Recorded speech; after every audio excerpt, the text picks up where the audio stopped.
Hello viewers, this is Tuba Nafis representing SBA. Today I'm gonna discuss all the essential details of gel electrophoresis, so let's begin.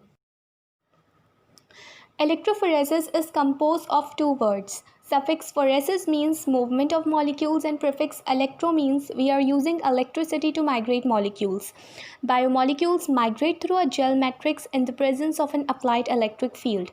Cations or positively charged particles move towards cathode and anions that are negatively charged particles move towards anode or positive electrode. In case of a positive charge, the direction of electric field is as same as the direction of the charged particle, but in case of negatively charged particle, the direction of electric field is opposite to the direction of the charged particle. Because of the equation, as you can see, electric field is equal to electric force divided by the charge. So if the charge is negative, then the electric force divided by the negative charge will give you a negative result. And in this way, the direction of electric field will be opposite to the direction of the negatively charged particle. Gel electrophoresis utilizes two gels, agarose and polyacrylamide. Agarose is a purified form of agar. Agar is composed of agarose and agaropectin. If you remove agaropectin from agar, the remaining component is agarose. Agarose is a linear polymer of agarobiose, that is a disaccharide of galactose and galactopyranose, whereas polyacrylamide is formed from acrylamide subunits that are cross-linked to bis-acrylamide units. Agarose gel runs horizontally, whereas polyacrylamide gel runs vertically. It has a particular reason that I will cover in the next slides. Agarose gel sets as it cools down, whereas polyacrylamide gel is set by a chemical reaction occurring because of the presence of APS and TAM that will be discussed in the reagent and chemical section. For agarose, porosity depends upon agarose concentration. With higher gel concentration, the porosity decreases. For polyacrylamide, the porosity depends mainly on acrylamide concentration. The higher the concentration of acrylamide, the lower the pore size. And to some extent, it also depends upon acrylamide to bis-acrylamide ratio. Agarose separates DNA fragments, large DNA fragments basically of 20 to 20,000 base pair in size, whereas polyacrylamide gel separates DNA fragments of 5 to 500 base pair in size and protein fragments of 5 to 200 kilodalton. If you want to separate protein fragments above 200 kilodalton, then you will opt for agarose gel electrophoresis. Agarose gel is thick, whereas polyacrylamide gels are thin, so the biomolecules are better resolved on these gels. Agarose has low resolution, whereas polyacrylamide has higher resolution. Resolution is the degree of separation of biomolecules. It means that by using polyacrylamide, you will see the good degree of separation between proteins or nucleic acids of different molecular weights than agarose, because it has a smaller pore size than agarose. We mostly use agarose for the separation of DNA fragments and polyacrylamide for protein separation. Why? This is because of the difference between two biomolecules on the basis of their size. As you can see, one single DNA base pair is equivalent to 650 dalton, whereas one amino acid is equivalent to 100 dalton. So protein fragments are smaller than nucleic acid fragments, and for this reason we use polyacrylamide gel electrophoresis for the separation of protein molecules, as polyacrylamide has a smaller pore size than agarose. Gel conditions. Gel can be run in native or denaturing condition. In denaturing gel, biomolecules' natural structure is disturbed by using denaturing agents such as urea for nucleic acid. We can use DMSO and glyoxyl for RNA and SDS for proteins. In SDS page, reduction of proteins by mercaptoethanol or dithiotol improves denaturation. In native gel, biomolecules' natural structure is maintained because we don't use any denaturing agent. In denaturing gels, biomolecules are separated on the basis of their charge to mass ratio, whereas in native gel, biomolecules are separated on the basis of their size, charge, and shape. Denaturing gel allows analysis of only primary structure of biological molecules, whereas native gel allows analysis of all the four structural levels, that is primary, secondary, tertiary, and quaternary. We use denaturing gels mostly in blotting, DNA and protein sequencing, and native gels we use when we aim to determine the state of the sample and mostly in enzymatic studies. Factors affecting gel electrophoresis. Electric field. It's simply a region around a charged particle where the other charged particles would feel force. It can be increased by increasing the voltage and the current. Voltage, that's the potential difference required to migrate biomolecules between two electrodes. The higher the voltage, the faster will be the migration of molecules. And according to Ohm's law, voltage and current are directly proportional. Current is generated due to potential difference applied between the electrodes. The current is mainly conducted between the electrodes by buffer ions. Next factor is sample. The size, shape, and charge of the sample molecules affect their migration. The large and structurally complex molecules will migrate slower than smaller and simple shaped molecules. Moreover, the net charge of a particular compound also affects its migration. The greater the net charge, the greater the mobility or the more quickly the molecule migrates. Buffer. Besides maintaining pH of the solution, it affects the migration of molecules. Supporting medium. It should be inert, means non-reactive towards molecules to be separated. Viscosity and porosity are another important parameters. Increased viscosity slows the migration and increasing pore size speeds up the migration. These are the horizontal and vertical gel electrophoresis systems consisting of combs, gel casting trays, rubber end caps, glass slides, positive and negative electrodes, gel tank, tank lid, and the power supply.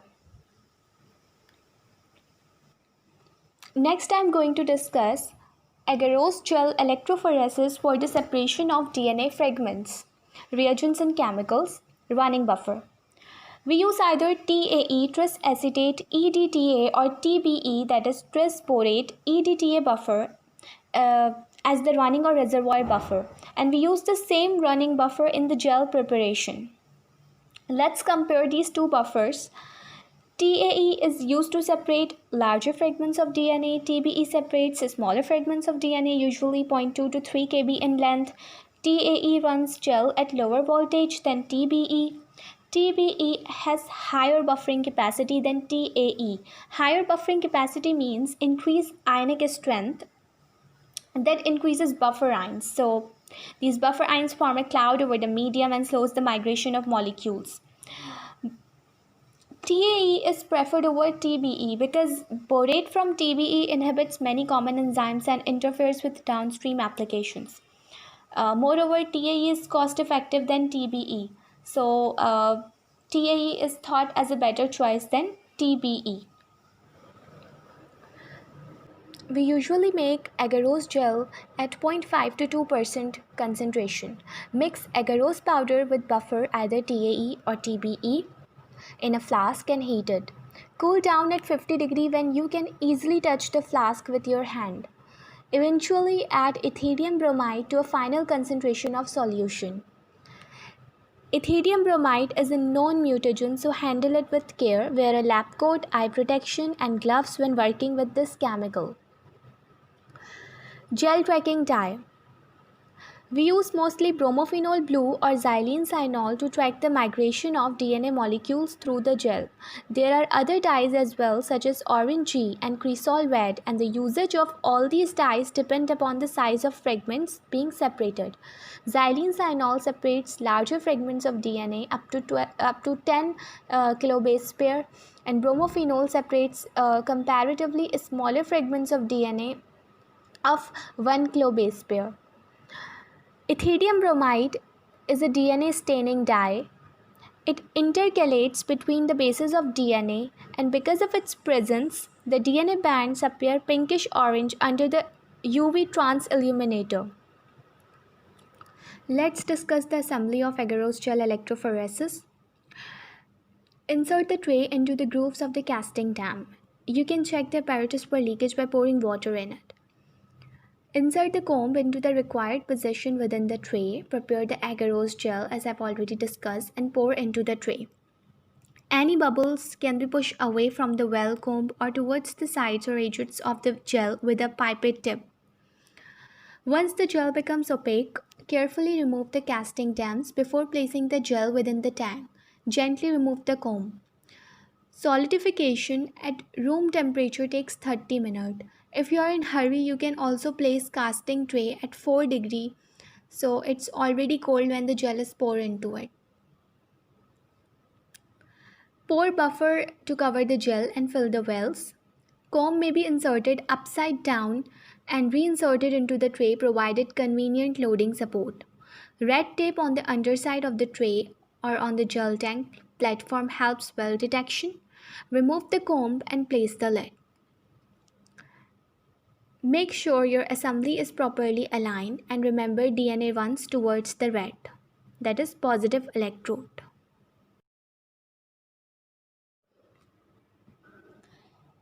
DNA bands appear orange under the UV light on transilluminator due to the presence of intercalating agent between the bases within the DNA.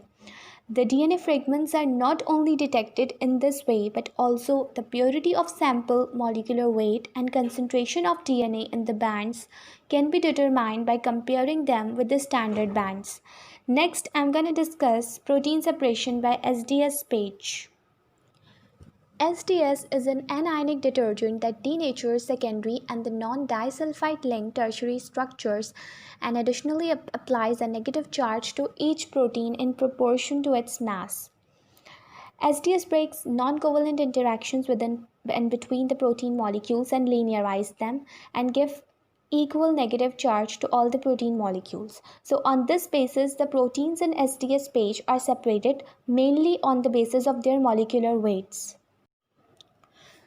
This is the list of chemicals used in SDS page. All the bolded chemicals are used in making of stacking and resolving gel.